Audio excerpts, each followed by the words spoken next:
마가복음 16장 1절에서 8절.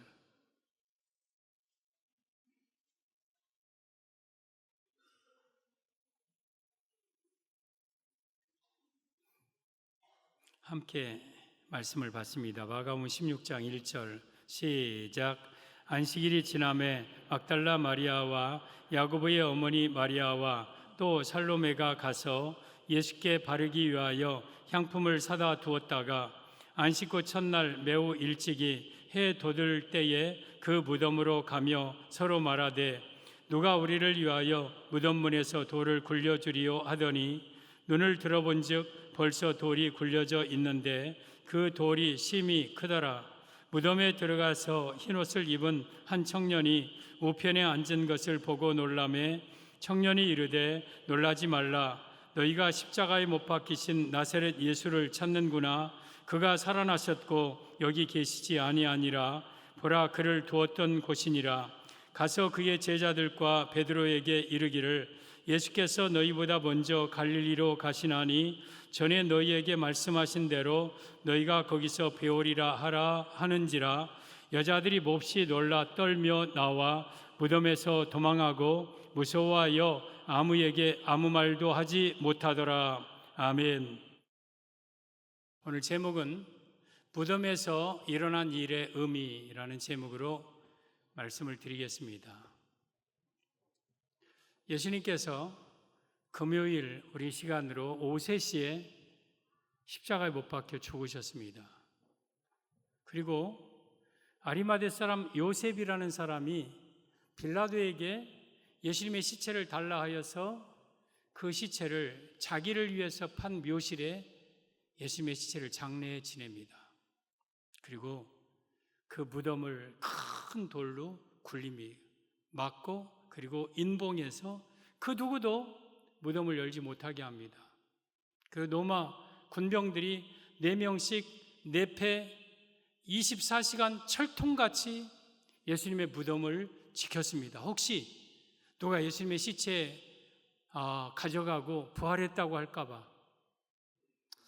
이제 금요일이 지나고 토요일 지나고 주일 새벽, 오늘 새벽입니다. 아직 해가 뜨지 아니한 깜깜한 시간에 막달라 마리아와 야고보의 어머니 마리아와 살로메 이 몇몇 여인들이 향품을 가지고 지금 예수님의 무덤을 향하여 가고 있습니다. 미처 예수님 죽으셨을 때의 향품 준비하지 못해서 발라드리지 못했는데 지금이라도 나의 사랑하는 예수님 시신에 향품 발라드리기 위해서 향품 가지고 무덤을 향하여서 갑니다. 그런데 이들은 근심이 있어요. 무덤 문 앞에 큰 돌문이 이렇게 가로막고 있는데 그 돌문을 누가 굴려주리요 하면서 슬픈 빛을 띠고 예수님의 무덤을 향하여 갑니다. 근데 이미 무덤 문이 나뒹굴어져 있어요. 문이 열렸다 하고 무덤 속에 들어가 보니까 거기에 예수님의 시체는 없고 빛나고 흰옷 입은 한 청년, 천사죠. 천사가 그 여인들에게 무서워하지 말라. 너희가 십자가에 못 박힌 이 예수를 찾는구나. 그가 여기 계시지 아니하고 그가 말씀하시던 대로 살아나셨느니라. 와서 그의 누우셨던 곳을 보라 하고 예수님 누우셨던 그 장소를 보니까 예수님이 안 계셔요.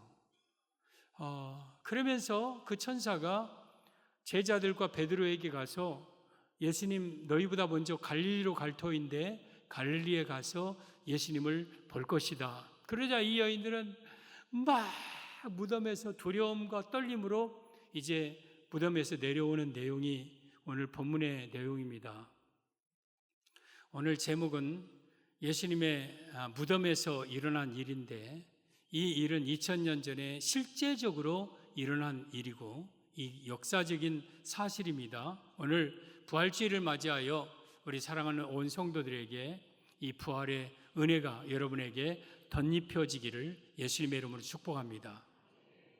무덤에서 일어난 일의 의미, 첫째, 십자가에 못 박히신 예수님의 시체를 찾았습니다. 6절에 보면 청년이 이르되 놀라지 말라. 너희가 십자가에 못 박히신 나사렛 예수를 찾는구나. 그러니까 이 여인들이 지금 누구를 찾았냐면 십자가에 못 박히신 예수님, 죽으신 예수님을 찾았어요. 이 말씀의 의미는 십자가에 머물러 있는 신앙은 슬픔과 근심의 모습이라는 뜻입니다. 성도 여러분, 십자가에 못 박혀 있는 그 신앙에 머물러 있다면 우리 또한 슬픔과 근심의 모습으로 살아가야 됩니다. 이 여인들은 지금, 그리고 예수님 주변에 있는 사람들은 예수님이 채찍질 당하고 가시면류관 쓰이시고 그리고 골고다 언덕에 오르셔서 십자가에 못 박히신 그 예수님, 절규하는 그 예수님을 마지막 보았습니다. 예수님의 온몸은 피투성이었습니다. 그러면서 예수님은 큰 소리를 지르시고 운명하셨습니다. 지금 예수님을 사랑하는 따르던 제자들과 이 여인들, 그들의 마음속에는 그 마지막 예수님의 죽으신 모습이 마음속에 가득하고 있는 거예요. 그러니까 기뻐할 수가 없는 거예요. 지금 무덤에 올라오는 이 여인들도, 여러분, 우리 예수님이 돌아가셨어. 이제 더 이상 예수님 우리는 볼 수 없어. 그리고 무덤문을 누가 굴려주리지? 이 향품을 어떻게 예수님께 발라드리지? 하면서 슬픈 빛, 근심빛을 띠고 이 땅에 여러분 이 예수님의 무덤으로 올라오고 있었어요. 여러분, 지금 예수님을 사랑하는 자들의 마음속에는요 극도의 슬픔이 있어요. 이들이 마지막 본 것은 예수님의 십자가 못 박혀 죽으신 그 모습이었어요. 그 모습이 그들의 안에 있으니까 어떻게 그 안에 기쁨이 있겠습니까? 여러분, 십자가에 머물러 있는 신앙은요 슬픔과 근심뿐이에요. 엠마오로 가는 두 제자, 누가복음 24장의 제자들도 그래요. 12제자는 아니었지만 성경에는 그의 이름을 글로바라고 했고 또 다른 한 제자였습니다. 그 제자들이 예수님이 부활하신 소식을 듣고 예루살렘에서 엠마오로 가는 마을로 가면서 이들은 슬픈 빛을 띠고 갔어요. 그들의 다리는 힘이 빠졌고 그들의 마음에는 아픔이 있었고 얼굴에는 근심빛이 가득했고, 이것이 십자가에 머물러 있는 신앙인의 모습입니다. 성도 여러분, 만약에 예수님께서 부활하신 이 부활이 없다면 우리 역시 신앙생활에 재미도 없고 기쁨도 없을 거예요. 슬픔과 근심이 가득할 거예요. 지난주일이 종려주일이었습니다. 고난주일이었고 한 주일 동안 우리는 고난주간을 지냈습니다. 그러면서 금식하면서 예수님의 십자가를 생각하면서 마음껏 웃기도 죄송스러웠고 또 잔치자리 어떤 행사 자제해가면서 그 고난주간을 지냈습니다. 만약에 이 부활주일이 없었더라면 그 고난주간의 그 마음의 아픔, 그런 슬픔, 그것이 계속 지속되었더라면 우리 성도들의 신앙이 항상 우울하고 항상 어둡고 항상 슬픈 빛을 띠고 살았을 거예요. 더 나아가서 여러분, 예수님의 부활이 없더라면 우리는 어떤 인생인가? 고린도전서 15장 14절 15절 보면 그리스도께서, 예수님입니다, 만일 다시 살아나지 못하셨다면, 무덤에서 다시 살아나지 못하셨더라면 우리가 전파하는 것도 헛것이요.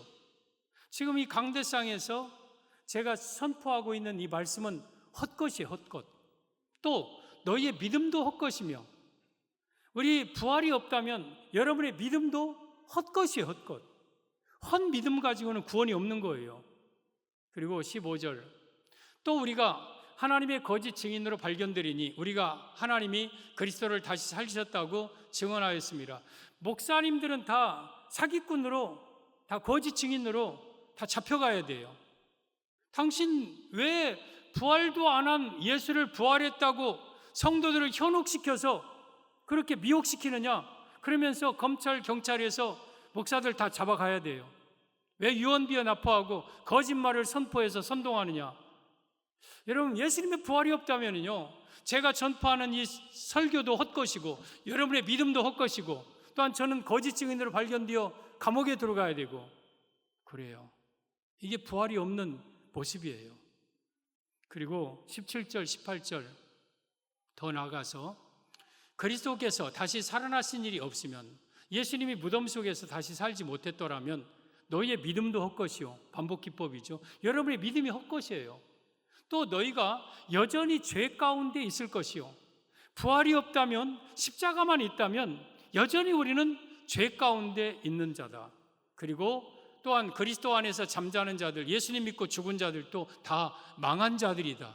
그러니까 부활이 없다면 우리는 가장 불쌍한 사람들이에요. 우리는 구원도 없고, 우리는 여러분 속고 살아왔고, 우리는 여러분 우리 안에 이런 부활의 소망도 없고.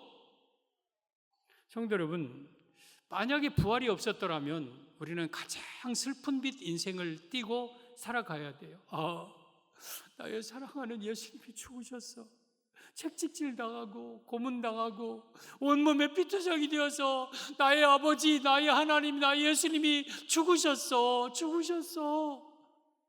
이런 마음으로 우리가 평생 살아야 돼요. 그리고 죽으면 지옥 가요. 이게 부활이 없다면 우리 인생에 십자가에 머물러 있는 신앙의 모습이죠. 여러분, 십자가는 두 종류의 십자가가 있어요. 하나는 가톨릭 십자가인데 그 예수님의 시체가 매달려 있는 십자가예요. 이 십자가는 기독교의 십자가가 아니에요. 그 십자가에 축 늘어져 있는 그 예수님의 형상을 십자가에다 매달아 놓고 은근히 어쩌면 마귀는 봐라, 네가 믿는 예수 저렇게 죽었지 않느냐, 네가 믿는 예수는 저렇게 힘없이 축 늘어져 있는 모습이지 않느냐, 그러니 뭐하러 예수 믿느냐, 죽은 예수를 뭐하러 믿느냐, 그런 십자가의 형상을 보면서 은근히 우리로 하여금 십자가에 머물러 있는 신앙으로 만들어요. 그러나 우리 개신교 신앙은요, 십자가는 예수님이 없습니다. 십자가에 못 박히지 않았습니다. 못 박힌 그 모습이 없습니다. 그냥 빈 십자가입니다. 왜? 그 십자가 속에는 십자가의 죽으심도 있지만 거기는 고난, 부활도 있는 거예요. 부활도. 그래서 우리가 십자가에 머물러 있는 신앙은요, 슬픔과 근심빛을 띠는 인생, 이게 십자가 신앙입니다. 그래서 이 여인들과 제자들과 가족들, 부활 전에 이들의 마음의 모습은 우울하고 답답하고 죽을 것 같고 막 근심과 고통이 가득하고, 이게 십자가에 머물러 있는 신앙인의 모습입니다. 무덤에서 일어난 일의 의미. 둘째, 예수님의 무덤에는 시체가 없었습니다. 6절, 청년이 이르되 놀라지 말라, 너희가 십자가에 못 박히신 나사렛 예수를 찾는구나. 그가 살아나셨고 여기 계시지 아니하니라. 보라, 그를 두었던 곳이니라. 그 예수님 무덤 속에 들어간 이 여인들이 그 천사가 말하는 대로 보니까 예수님의 시신은 거기 없었어요. 그는 예수님은 3일 만에 말씀하신 대로 살아나셨어요. 이 말씀의 의미는 예수님의 부활로 온전한 구원과 기쁨이 충만한 신앙이 됨을 의미합니다. 성도 여러분, 예수님의 부활로 인해서 우리는 온전한 구원을 얻었어요. 그리고 우리 안에 십자가의 그 고통, 아픔이 이제는 부활의 기쁨과 부활의 환희와 부활의 감격으로 바꿔지는 거예요. 여러분, 만약에 이 여인들이 무덤에 갔더니 진짜 예수님의 시체가 있었어요. 거의 썩어가는, 흐물흐물해져가는 그 시체, 거기다가 향품을 발라드렸어요. 우리 예수님. 그리고 시체 발라드리고 무덤을 돌아오는 이 여인들, 그들의 마음속에 무슨 기쁨이 있고 무슨 감격이 있겠어요. 그러면서 평생 그들은 그 죽어 썩어가는 예수님의 모습의 잔상 속에 쌓여서 그렇게 살았을 거예요. 그런데 예수님의 무덤에는 시체가 없었어요. 살아나셨어요. 빈 무덤이셔요. 그러니까 이 여인들이 지금 그 빈 무덤을 보고 막 산 밑으로, 그 깜깜한데 제자들에게 막 달려오는 거예요. 무서움도 있고 큰 기쁨도 있고 막 그러면서 지금 내려오는 거예요. 그 모습을 마태복음 28장 8절 이하에는 이렇게 말씀하십니다. 그 여자들이 무서움과 큰 기쁨으로 올라올 때는 슬픈 빛을 띠고 근심 속에 왔지만, 부활하신 예수님을 아직 만나지는 않았지만 빈 무덤을 보고 그들의 마음속에는 큰 기쁨이 있었습니다.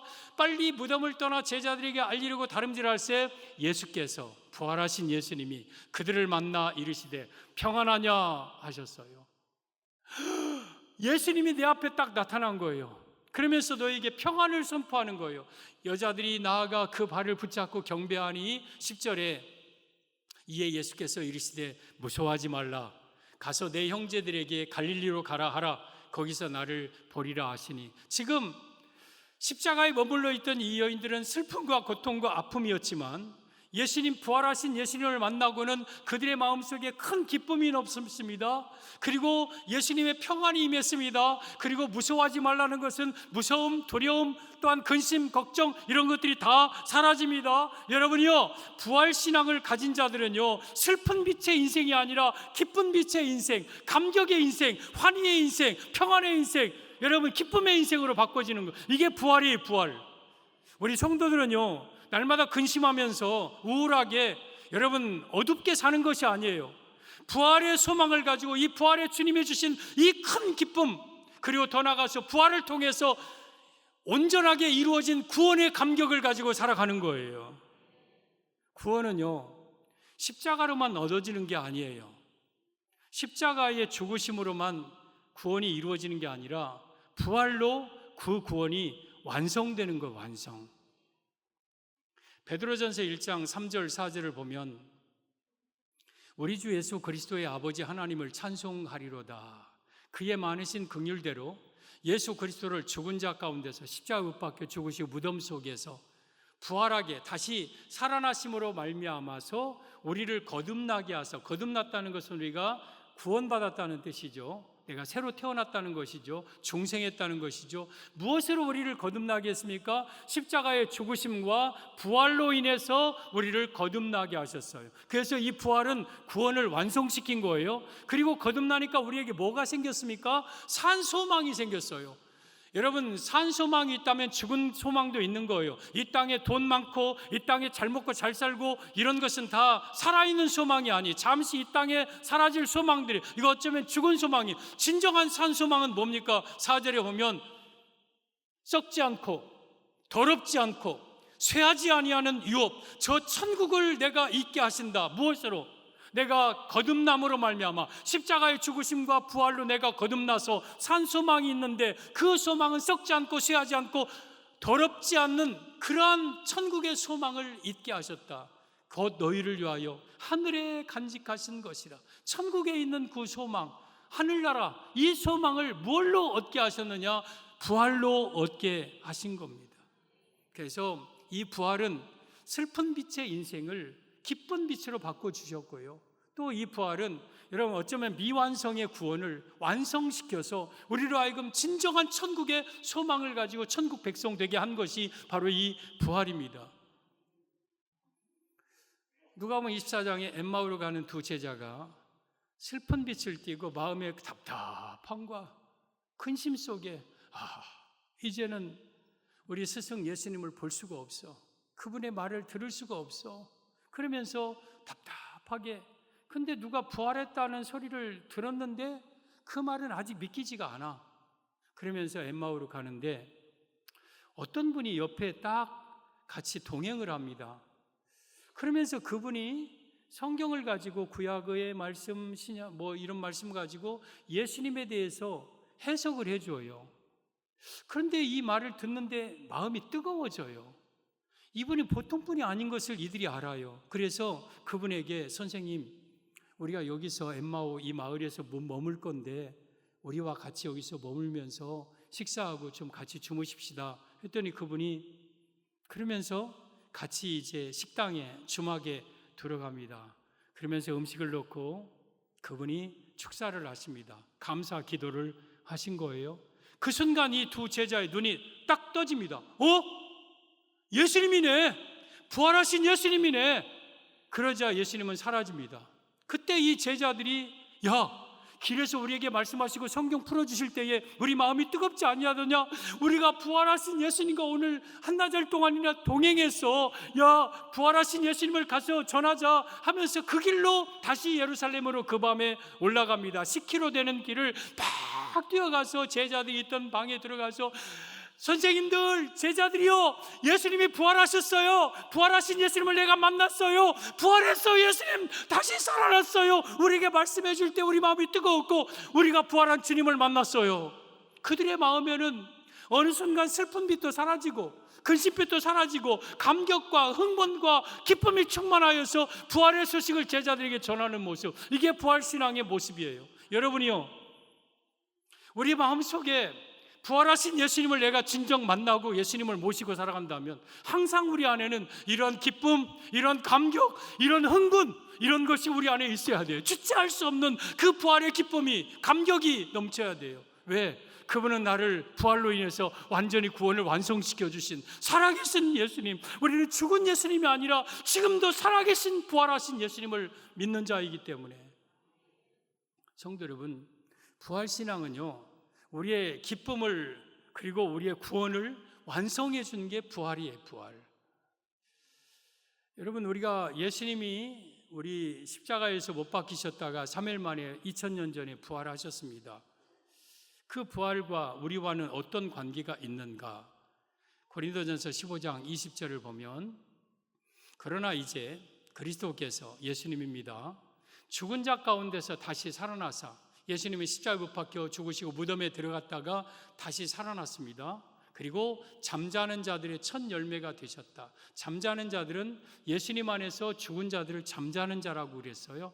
첫 열매가 되셨다. 그러면 포도도 첫 열매가 있으면 다음 열매가 있어요. 무화과도, 사과도, 배도, 참외도, 수박도, 모든 과일은 첫 열매가 있으면 다음 열매가 있어요. 그러면 예수님이 부활의 첫 열매가 되셨다면 다음 열매는 누굽니까? 우리 믿는 성도들이 다음 열매. 21절 이하에 보면, 사망이 한 사람으로 말미암았으니 죽은 자의 부활도 한 사람으로 말미암는도다. 저 한 사람은 아담입니다. 아담으로 인해서 사망이 이 땅에 들어왔습니다. 죄로. 그리고 두 번째 저 한 사람은 예수님입니다. 예수님으로 말미암아 죽은 자의 부활도 말미암는다. 22절, 아담 안에서 모든 사람이 죽은 것 같이 그리스도 안에서 모든 사람이 삶을 얻으리라. 아담 안에 있었던 모든 사람이 다 죽었지만 이제 예수님을 믿는 사람은, 예수님 안에 있는 사람들은 다 삶을 얻는다, 부활하게 된다, 이 말이죠. 23절 같이 시작. 그러나 각각 자기 차례대로 되리니 먼저는 첫 열매인 그리스도요, 다음에는 그가 강림하실 때에 그리스도에게 속한 자요. 여러분, 예수님이 부활의 첫 열매가 되셔서 2000년 전에 무덤에서 부활하셨고, 그 다음 열매가 누구냐? 바로 우리인데, 그가 강림하실 때, 예수님이 땅에 재림하실 때에 그리스도에게 속한 우리들은 무덤 속에서 다시 우리도 살아나게 됩니다. 그래서 예수님을 믿는 자는 죽어도 삽니다. 그래서 우리 성도들도 예수님처럼 무덤 속에 들어갔다가 다시 부활합니다. 이게 부활 성도의 모습입니다. 요한복음 5장 25절, 죽은 자들이 하나님의 아들의 음성을 들을 때가 오나니 곧 이때라. 듣는 자는 살아나리라. 무덤 속에 있는 자들이 하나님의 음성을 듣나니 이것을 기이하게 놀랍게 여기지 말라. 무덤 속에 있는 자가 주의 음성을 들을 때 다시 살아나리라. 선한 생명의 부활로 부활하리라. 성도 여러분, 예수님의 부활과 내가 어떤 관계가 있습니까? 예수님이 무덤에서 부활하셨기에 우리도 그리스도에게 속한 예수님을 믿는 자는 설령 무덤 속에 들어간다 할지라도 무덤에서 다시 영광스러운 모습으로 부활합니다. 그래서 천국에 있는 영과 내 땅에 있는 흙 속으로 들어간 육이 부활하여서 이 부활을 통해서 영과 육이 완전한 구원을 얻게 하는 게, 이게 바로 부활입니다. 십자가에 머물러 있는 시간은 항상 슬프고 항상 우울하고 항상 어둡고, 그런데 부활을 신앙을 가진 자들은 예수님의 부활로 우리를 기쁨으로 그리고 온전한 구원으로 이 부활을 통해서 우리에게 주신 축복입니다. 이 은혜가 여러분 안에 충만하기를 바랍니다. 큰 기쁨이 넘치고 영원한 기쁨, 영원한 구원을 이 부활을 통해서 여러분들이 누리시기를 바랍니다. 무덤 속에서, 무덤 안에서 무덤에서 일어난 일의 의미. 셋째, 갈릴리로 가서 부활하신 예수님을 만나라 합니다. 7절, 가서 그의 제자들과 베드로에게 이르기를 예수께서 너희보다 먼저 갈릴리로 가시나니 전에 너희에게 말씀하신 대로 너희가 거기서 배우리라 하는지라. 지금 갈릴리에 가서 부활하신 예수님을 만나라, 지금 천사가 말해주고 있는 거예요. 그러면 이 말씀의 의미는 성도는 부활을 통해서 처음 신앙을 회복함을 의미합니다. 사랑하는 성도 여러분, 우리는 부활을 통해서 처음 신앙을 회복합니다. 이 갈릴리로 간다는 것은 예수님도 먼저 말씀해 놓으셨어요. 우리 마가복음 14장 27절 28절에 오면 죽으시기 전에 제자들에게, 예수께서 제자들에게 이르시되 너희가 다 나를 버리리라. 이는 기록된 바 내가 목자를 치리니 양들이 흩어지리라 하였습니다. 저 목자는 예수님을 치면, 십자가에 못 박으면 그 제자들이 다 흩어질 것이다. 이거 이미 기록된 겁니다. 그러나 내가 살아난 후에 너희보다 먼저 갈릴리로 가리라. 예수님께서도 부활한 후에 너희보다 먼저 갈릴리로 가겠다고 했고, 무덤 안에 있는 이 천사도 제자들에게 갈릴리 가서 부활하신 예수님을 만나라 그렇게 말씀하셨습니다. 그러면 왜 갈릴리입니까? 예루살렘에서 만나도 되고 사마리아에서도 만나도 되고 어디에서도 부활하신 예수님을 만날 수 있는데 왜 갈릴리로 가라 하셨을까요? 갈릴리는 제자들에게 어떤 장소입니까? 예수님을 처음 만난 장소, 처음 예수님 앞에 부름받은 장소. 누가복음 5장에 이른 새벽에 이 갈릴리 바닷가에서 제자들이, 어부들이, 그때는 제자가 아니죠, 그물을 씻고 그물을 깃고 있었어요. 그때 예수님께서 그 갈릴리에 오셨어요. 그러면서 얘들아, 깊은 데로 가서 그물을 내려 고기를 잡으라 그래요. 그러자 원래 베드로가 아니라 시몬이라는 옛 이름이, 시몬이 선생님, 우리들이 밤이 맞도록 그물을 내렸을 때 잡은 것이 없지만은 말씀에 의지하여 내가 그물 내리리다 하고 깊은 데로 가서 그물을 내렸어요. 아니 어젯밤에 밤새도록 한 마리도 못 잡았는데 아니 엄청난 물고기가 잡히는 거예요. 그러면서 동물을 불러서 2배의 채움에 가득 채워져. 그러자 이 베드로가, 시몬이 아하, 저분은 뭔가 다른 분이다 하고 그 앞에 엎드리면서 주여 나는 죄인이로소이다, 나를 떠나소서. 그러자 예수님이 그들에게 하는 말이 무슨 말입니까? 내가 너희로 사람을 낚는 어부가 되게 하리니 나를 따르라. 그러자 이들이 배도 버리고 그물도 버리고 방금 잡으면 물고기도 버리고 아버지 어머니도 다 버리고 고향도 버리고 예수님을 따랐습니다. 그것이 갈릴리예요, 갈릴리. 그러니까 이 갈릴리는 제자들이 처음 만난 예수님을 만난 장소, 처음 예수님을 경험하고 예수님을 따랐던 그러한 장소, 처음 사랑이 있고 처음 감격이 있던 그 장소, 이게 갈릴리예요. 거기서 만나자는 것은 부활을 통해서 너희들의 처음 만난 신앙, 그 처음 사랑을 회복시켜 주겠다는 거예요. 처음 감격, 처음 믿음을 다시 회복시켜 주겠다는 거예요. 사랑하는 성도 여러분, 오늘 이 부활주의를 통해서 여러분들의 처음 신앙이 회복되기를 바랍니다. 내가 예수님을 처음 만난 그 순간, 처음 주님 앞에 내가 소명받았던 그 기쁨, 이 감격이 이 부활을 통해서 다시 회복되기를 바랍니다. 실제적으로 요한복음 21장에 오면 예수님이 부활하신 후에 제자 7명이 갈릴리 바다 갑니다. 거기서 그물을 깃고 있습니다. 그 밤새도록 이제 그물을 던지고 있습니다. 근데 역시 한 마리도 없어요. 예수님 밖에 있는 인생은 없을 수밖에 없는 거예요. 거기서 고기 많이 잡히면 안 돼요. 그러면 세상으로 나가버려요. 여러분들 예수님 떠나면 어쩌면 사회에서 망해야 돼요. 예수님 떠나면 장사 안 돼야 돼요. 예수님 떠나면 병 걸려야 돼요. 그래야 예수님 앞에 돌아와요. 그래서 여러분, 이 예수님을 떠난 인생들이 한 마리도 못 잡아. 그런데 새벽녘이 되었을 때에 저 바닷가에서 얘들아, 너희가 잡은 것이 있느냐? 그러자 이 제자들은 깜깜하기도 하고 전혀 상상도 못해서 그분이 예수님인지 모르고 없나이다 그래요. 그래서 또 들려오는 소리가 그물을 배 오른편에 던져봐라. 그래서 그물을 배 오른편에 던졌어요. 막 발딱발딱 고기가 올라오는데 아니 이게 웬일이야? 막 그러면서 보니까 아, 이분은 예수님이야. 다른 분은 이렇게 할 수가 없어. 그러면서 사도 요한이 예수님이시다. 그러자 베드로가 옷을 입고 그 물속을 뛰어 들어와서 넘어와서 예수님 앞에 와합니다. 제자들도 방금 잡은 물고기 다 끌어올리고 무트러 옵니다. 그러자 예수님이 거기다가 모닥불 피워놓고 떡과 생선, 그 배고픈 제자들을 위해서 떡과 생선을 구워놓고 제자들에게 아침 먹어, 배고프지? 아침 먹어. 그러면서 제자들은 부끄럽기도 하고 죄송하기도 하고 아무 말 없이 그 물고기를 먹고 있어요. 그때 예수님이 제자 베드로에게, 베드로야, 요한의 아들 시몬아, 내가 이 사람들보다 나를 더 사랑하느냐? 그래서 베드로가 찔리는 게 있잖아요. 자기 3번 부인한 사람이잖아요. 갈릴리 바닷가서 지금 갈릴리로 가라 했지 옛날로 돌아가서 고기 잡으라 그 말 안 했잖아요. 근데 지금 자기는 옛 직업으로 돌아가 버렸잖아요. 그것도 선동해 갖고 할 말이 없는 거예요. 베드로는 아무 말 없이 있는데 갑자기 자기에게 너 나 사랑하느냐고 물어봐요. 그러자 베드로 원래 예수님 사랑했거든요. 선생님, 주여, 내가 주님을 사랑하는 줄 주님이 아시나이다. 내 어린 양을 먹여라. 그리고 조금 있다가 요한의 아들 시몬아, 내가 이 사람들보다 나를 더 사랑하느냐?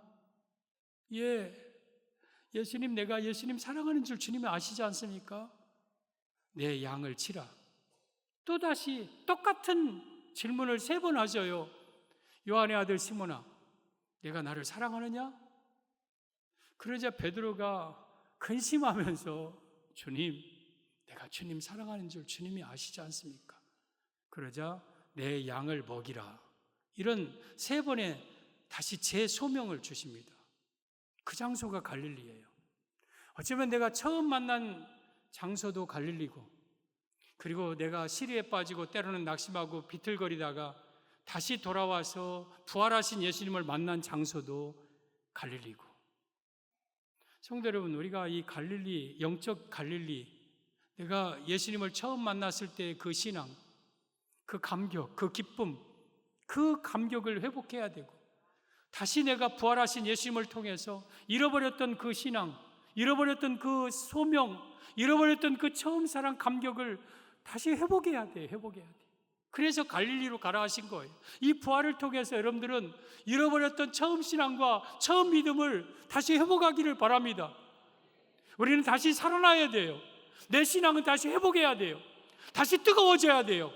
다시 주님을 위해서 헌신해야 돼요. 다시 내 신앙을 다시 일으켜야 돼요. 이것이 부활 신앙을 통해 이루어지는 거예요. 어쩌면 재림 장소도 영적으로 갈릴리일 수 있어요.